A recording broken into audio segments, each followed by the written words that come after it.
bien-aimés de parole et lumière, que la paix et la grâce de notre Seigneur Jésus-Christ soient avec vous. Aujourd'hui, nous allons plonger dans un enseignement profond et riche concernant Israël et la prophétie de Dieu sur cette nation dans les derniers jours. Ce sujet est d'une importance capitale pour comprendre l'accomplissement du plan divin et l'aboutissement de l'histoire de l'humanité selon les Écritures.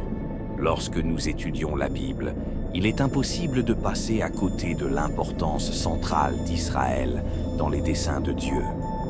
Depuis la promesse faite à Abraham dans Genèse 12, 2-3, Dieu a choisi cette nation pour accomplir sa volonté sur la terre. Je ferai de toi une grande nation, et je te bénirai. Je rendrai ton nom grand, et tu seras une source de bénédiction. Toutes les familles de la terre seront bénies en toi. Cette promesse fait d'Israël non seulement une nation élue, mais une nation à travers laquelle toutes les nations du monde doivent être bénies. Cette bénédiction atteint son apogée en Jésus-Christ, descendant d'Abraham, par qui la rédemption de l'humanité a été accomplie.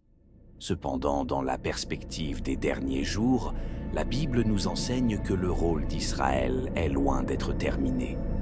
Les prophètes de l'Ancien Testament, ainsi que les apôtres du Nouveau Testament, ont beaucoup parlé du futur d'Israël et de la manière dont Dieu restaurera cette nation à la fin des temps. Il est crucial de comprendre que cette restauration a à la fois une dimension physique et une dimension spirituelle. Commençons par la dimension physique. Dieu a promis à plusieurs reprises de ramener Israël dans sa terre après avoir été dispersé parmi les nations. Cette dispersion est vue comme un jugement divin pour leur infidélité, mais la promesse du retour est inébranlable. Nous lisons dans Ézéchiel 36, 24 « Je vous retirerai d'entre les nations, je vous rassemblerai de tous les pays, et je vous ramènerai dans votre propre terre. » Cette prophétie s'est accomplie en partie avec la création de l'État d'Israël en 1948. Un événement majeur qui a secoué le monde et a attiré l'attention des chrétiens qui lisent les signes des temps. Cependant, ce retour physique n'est qu'une étape.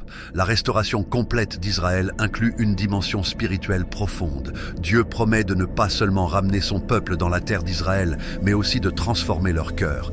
Ézéchiel 36, 26 à 27 déclare « Je vous donnerai un cœur nouveau et je mettrai en vous un esprit nouveau. J'ôterai de votre corps le cœur de pierre et je vous donnerai un cœur de chair. Je mettrai mon esprit en vous et je ferai en sorte que vous suiviez mes ordonnances et que vous observiez et pratiquiez mes lois. » Cela montre que le retour en Terre Sainte n'est pas simplement un rétablissement politique ou géographique, mais une restauration spirituelle qui amènera Israël à marcher de nouveau dans les voies de Dieu. Un aspect clé des prophéties sur Israël dans les derniers jours est la reconnaissance du Messie. Pendant des siècles, Israël a attendu le Messie, mais beaucoup n'ont pas reconnu Jésus comme tel lors de sa première venue.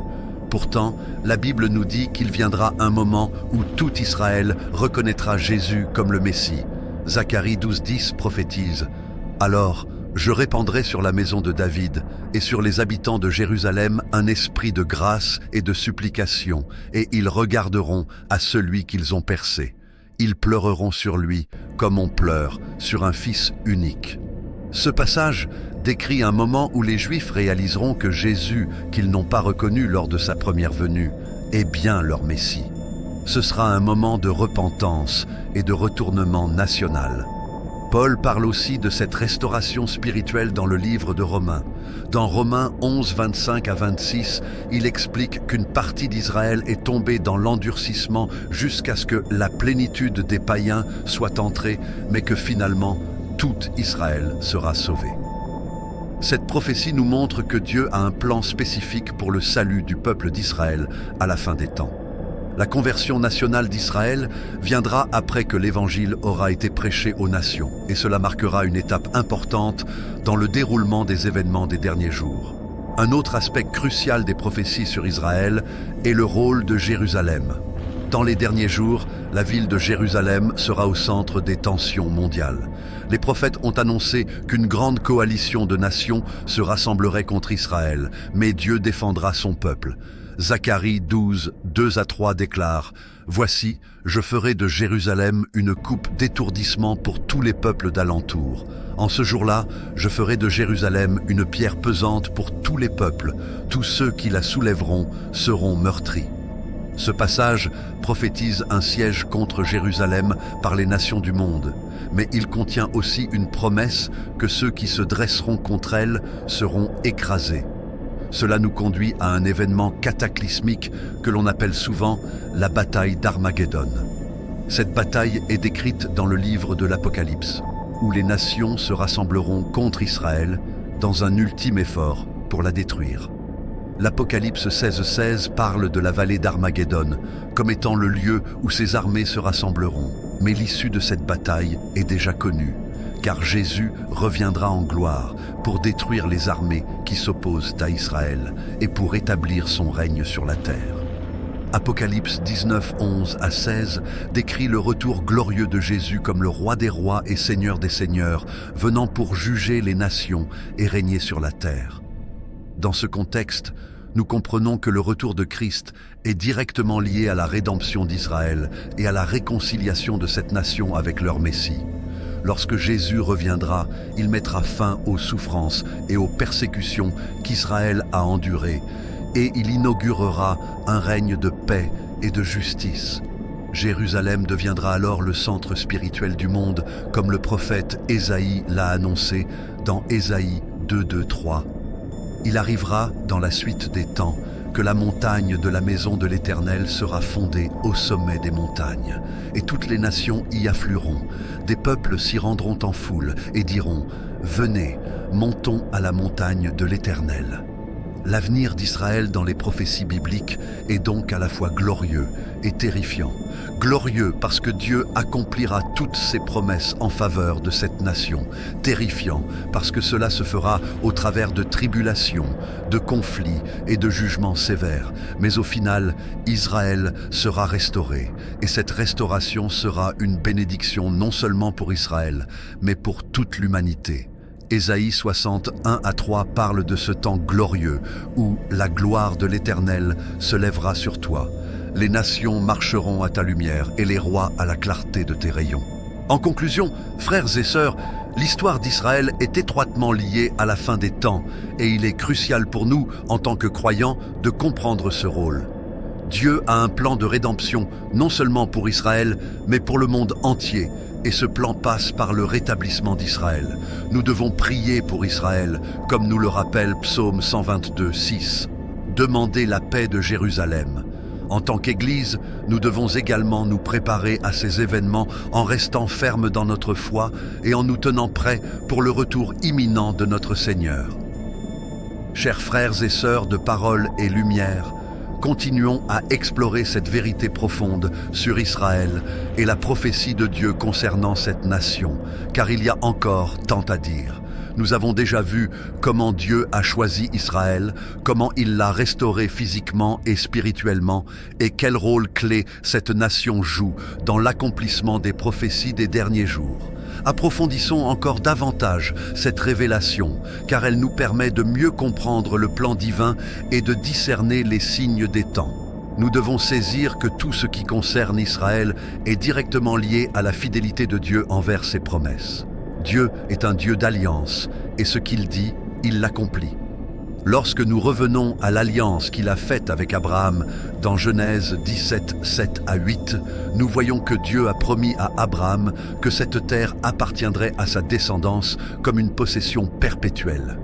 Il est crucial de comprendre que cette promesse n'a jamais été annulée. Même à travers les siècles de dispersion et d'exil, Dieu a toujours eu en vue le rétablissement de cette alliance avec Israël. Un aspect essentiel que nous ne devons pas négliger est l'importance de l'alliance davidique. Dieu a fait une promesse spécifique au roi David, dans 2 Samuel 7:12-16, selon laquelle l'un de ses descendants régnerait éternellement sur le trône. Cette promesse trouve son accomplissement ultime en Jésus-Christ, qui est à la fois descendant de David, selon la chair, et fils de Dieu, selon l'Esprit. Le rétablissement d'Israël dans les derniers jours inclut donc le retour de Jésus pour régner à Jérusalem, comme le roi promis par cette alliance. Luc 1, 32-33 confirme cette promesse lorsqu'il est dit à Marie « Il sera grand et sera appelé Fils du Très-Haut, et le Seigneur Dieu lui donnera le trône de David, son père. Il régnera sur la maison de Jacob éternellement, et son règne n'aura point de fin. » Le retour de Jésus-Christ sur la terre est intimement lié à Israël, car c'est à Jérusalem qu'il reviendra en gloire pour régner. Zacharie 14,4 nous dit « Ses pieds se poseront en ce jour sur le mont des Oliviers, qui est en face de Jérusalem. » Ce détail est d'une importance capitale, car le mont des Oliviers est le même endroit d'où Jésus est monté au ciel après sa résurrection, selon Actes 1, 7, 9 à 12.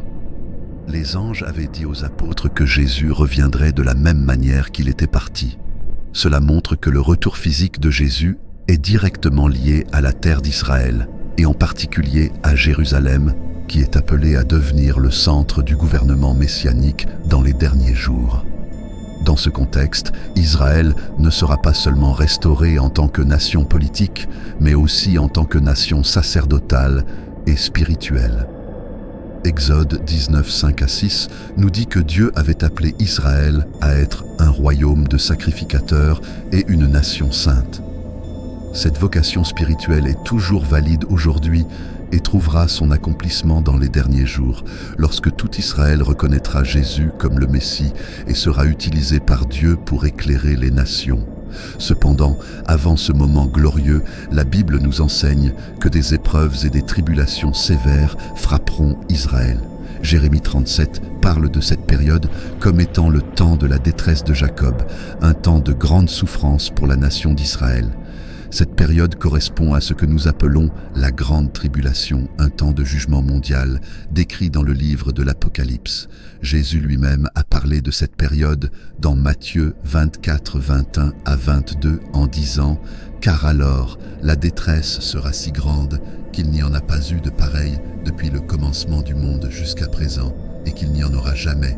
Et si ces jours n'étaient abrégés, personne ne serait sauvé.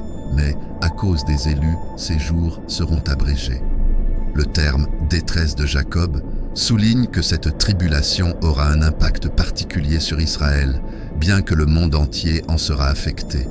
C'est un moment de purification pour la nation d'Israël, où ceux qui sont restés endurcis contre le Seigneur seront confrontés à la réalité de leurs besoins de repentance. Zacharie 13, 8 à 9 prophétise qu'un tiers d'Israël sera sauvé à travers cette période de jugement. Dans tout le pays, dit l'Éternel, les 2 tiers seront exterminés, périront, et l'autre tiers restera. Je mettrai ce tiers dans le feu et je le purifierai comme on purifie l'argent. Ces événements douloureux précèdent cependant la grande délivrance qui viendra avec le retour de Jésus-Christ. Apocalypse 19, 11-14 nous décrit ce retour triomphal du roi des rois venant avec les armées célestes pour établir son règne de justice. Il viendra pour anéantir les ennemis d'Israël qui se seront ligués contre elle à Armageddon et pour inaugurer une nouvelle ère de paix. Le règne millénaire de Christ, souvent appelé le millénium, est un autre élément clé de la prophétie concernant Israël. Pendant ce règne de 1000 ans, Jésus régnera sur toute la terre depuis Jérusalem. Ce sera un temps de paix et de prospérité où les lois de Dieu seront pleinement respectées et où Israël sera au centre du gouvernement mondial. Ésaïe 2, 2 à 4 nous donne une vision de ce règne millénaire. Il arrivera, dans la suite des temps, que la montagne de la maison de l'Éternel sera fondée au sommet des montagnes, et toutes les nations y afflueront. Il sera juge entre les nations et l'arbitre de beaucoup de peuples. De leurs épées, ils forgeront des socs de charrues et de leurs lances des serpes. Pendant cette période, la terre sera remplie de la connaissance de Dieu, comme le décrit Ésaïe 11, 9. La terre sera remplie de la connaissance de l'Éternel, comme le fond de la mer par les eaux qui le couvrent. Israël sera restauré dans son rôle de lumière pour les nations, et les peuples viendront de loin pour adorer le Seigneur à Jérusalem. Mais nous ne devons pas perdre de vue le fait que ce règne millénaire n'est qu'une étape dans le plan ultime de Dieu. Après les 1000 ans, Satan sera relâché pour un dernier temps de rébellion, selon Apocalypse 20, 07 à 10. Mais cette rébellion sera rapidement écrasée et Satan sera définitivement jeté dans les temps de feu. Ensuite viendra le jugement dernier où tous les morts seront ressuscités pour être jugés devant le grand trône blanc de Dieu. Finalement, Dieu créera de nouveaux cieux et une nouvelle terre, comme il est écrit dans Apocalypse 21, 1 à 3. Puis je vis un nouveau ciel et une nouvelle terre. Et j'entendis du trône une forte voix qui disait « Voici le tabernacle de Dieu avec les hommes.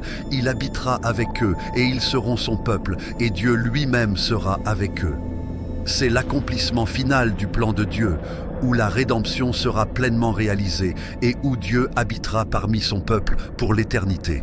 Ainsi, mes bien-aimés, en contemplant les prophéties bibliques sur Israël et les derniers jours, nous voyons que l'histoire humaine se dirige inexorablement vers un point culminant. Israël, qui a longtemps été dispersé et persécuté, sera restauré et élevé par Dieu. Mais avant que cette pleine restauration ne soit accomplie, il y aura des temps de tribulation, de combats spirituels et de jugement. Face à ces événements, nous, en tant qu'Église, avons un rôle crucial à jouer. Nous devons être des intercesseurs pour Israël, priant pour la paix de Jérusalem, comme nous y sommes appelés dans Psaume 122, 6. Nous devons aussi rester vigilants et fermes dans notre foi, sachant que Jésus reviendra bientôt pour accomplir toutes les promesses de Dieu. Nous sommes les témoins vivants de la fidélité de Dieu et du déroulement de ses plans éternels. Que cet enseignement sur Israël et les prophéties des derniers jours nous amène à renouveler notre engagement à suivre le Seigneur avec persévérance et à demeurer attentifs aux signes des temps. Que nos cœurs soient remplis d'espérance et de foi en celui qui est fidèle pour accomplir toutes ses promesses. Que Dieu vous bénisse et vous garde dans sa paix. Amen. Chers frères et sœurs, si cet enseignement a béni votre cœur et éclairé votre compréhension des prophéties bibliques sur Israël et les derniers jours, je vous encourage vivement à vous abonner à notre chaîne Parole et Lumière. En vous abonnant, vous ne manquerez aucun de nos prochains enseignements qui sont conçus pour fortifier votre foi et vous guider dans votre marche avec Dieu. Cliquez sur le bouton « S'abonner », activez la cloche de notification pour être informé de chaque nouvelle vidéo et n'oubliez pas de partager cet enseignement avec vos proches pour qu'eux aussi soient bénis par la parole de Dieu. Ensemble, continuons à grandir dans la lumière de la vérité. Que Dieu vous bénisse abondamment.